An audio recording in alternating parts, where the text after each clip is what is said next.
बाबा भोलेनाथ को प्रसन्न करने के लिए आप भी सोमवार का व्रत कर रहे हैं तो शिव व्रत कथा को पढ़कर या सुनकर इस उपवास को पूर्ण करें और इस कथा को आधा अधूरा ना सुने, नहीं तो पाप लग सकती है। सोमवार व्रत की विधि।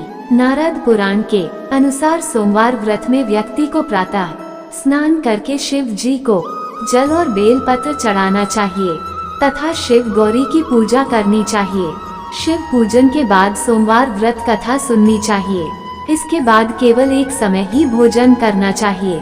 साधारण रूप से सोमवार का व्रत दिन के तीसरे पहर तक होता है, मतलब शाम तक रखा जाता है। सोमवार व्रत 3 प्रकार का होता है: प्रति सोमवार व्रत, सौम्य प्रदोष व्रत और 16 सोमवार का व्रत। इन सभी व्रतों के लिए एक ही विधि होती है। व्रत कथा। एक समय की बात है, किसी नगर में एक साहूकार रहता था।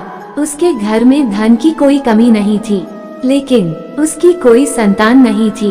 इस कारण वह बहुत दुखी था।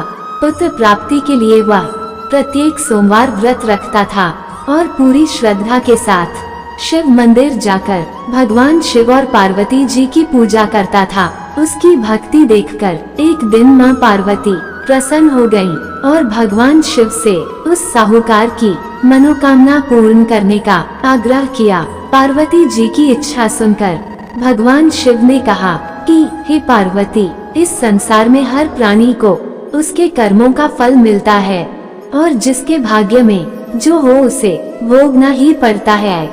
लेकिन पार्वती जी ने साहूकार की भक्ति का मान रखने के लिए उसकी मनोकामना पूर्ण करने की इच्छा जताई। माता पार्वती के आग्रह पर शिव जी ने साहूकार को पुत्र प्राप्ति का वरदान तो दिया, लेकिन साथ ही यह भी कहा कि उसके बालक की आयु केवल 12 वर्ष होगी।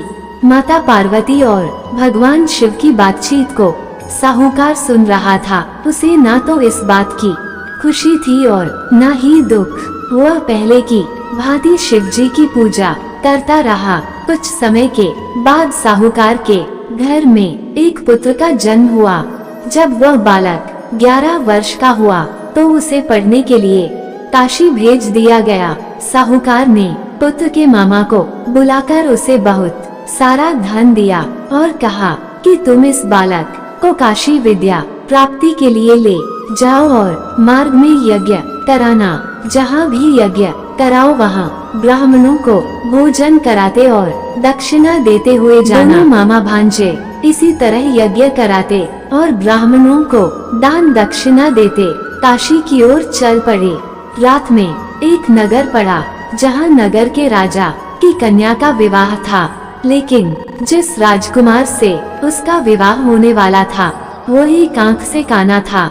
राजकुमार के पिता ने अपने पुत्र के काना होने की बात को छुपाने के लिए एक चाल सोची। साहूकार के पुत्र को देखकर उसके मन में एक विचार आया। उसने सोचा, क्यों न इस लड़के को दूल्हा बनाकर राजकुमारी से विवाह करा दूं। विवाह के बाद इसको धन देकर विदा कर दूंगा और राजकुमारी को अपने नगर ले जाऊंगा। लड़के को दूल्हे के वस्त्र पहनाकर राजकुमारी से विवाह कर दिया गया, लेकिन साहूकार का पुत्र ईमानदार था। उसे यह बात न्यायसंगत नहीं लगी। उसने अवसर पाकर राजकुमारी की चुन्नी के पल्ले पर लिखा कि तुम्हारा विवाह तो मेरे साथ हुआ है, लेकिन जिस राजकुमार के संग तुम्हें भेजा जाएगा वो एक आंख से काना है।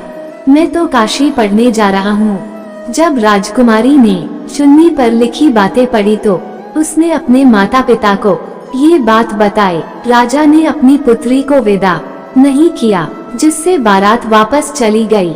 दूसरी ओर साहूकार का लड़का और उसका मामा काशी पहुँचे और वहाँ जाकर उन्होंने यज्ञ किया। जिस दिन लड़के की आयु 12 साल की हुई उसी दिन यज्ञ रखा गया। लड़के ने अपने मामा से कहा कि मेरी तबीयत कुछ ठीक नहीं है। मामा ने कहा कि तुम अंदर जाकर सो जाओ। शिव जी के वरदानुसार कुछ ही देर में उस बालक के प्राण निकल गए। मृत भांजे को देख उसके मामा ने विलाप शुरू किया। संयोगवश उसी समय शिव जी और माता पार्वती उधर से जा रहे थे। पार्वती ने भगवान से कहा, स्वामी, मुझे इसके रोने के स्वर सहन नहीं हो रहा, आप इस व्यक्ति के कष्ट को अवश्य दूर करें। जब शिवजी मृत बालक के समीप गए तो वह बोले कि यह उसी साहूकार का पुत्र है जिसे मैंने 12 वर्ष की आयु का वरदान दिया। अब इसकी आयु पूरी हो चुकी है। लेकिन मातृभाव से विभोर माता पार्वती ने कहा कि हे महादेव, आप इस बालक को और आयु देने की कृपा करें, अन्यथा इसके वियोग में इसके माता पिता भी तड़प तड़प कर मर जाएंगे। माता पार्वती के आग्रह पर भगवान शिव ने उस लड़के को जीवित होने का वरदान दिया। शिवजी की कृपा से वह लड़का जीवित हो गया। शिक्षा समाप्त करके लड़का मामा के साथ अपने नगर की ओर चल दिया। दोनों चलते हुए उसी नगर में पहुँचे जहाँ उसका विवाह हुआ था। उस नगर में भी उन्होंने यज्ञ का आयोजन किया।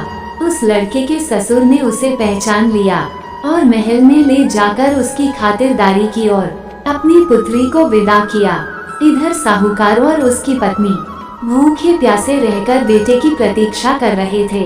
उन्होंने प्रण कर रखा था कि यदि उन्हें अपने बेटे की मृत्यु का समाचार मिला तो वह भी प्राण त्याग देंगे, परंतु अपने बेटे के जीवित होने का समाचार पाकर वह बेहद प्रसन्न हुए। उसी रात भगवान शिव ने व्यापारी के स्वप्न में आकर कहा, हे श्रेष्ठी, मैंने तेरे सोमवार के व्रत करने और व्रत कथा सुनने से प्रसन्न होकर तेरे पुत्र को लंबी आयु प्रदान की है।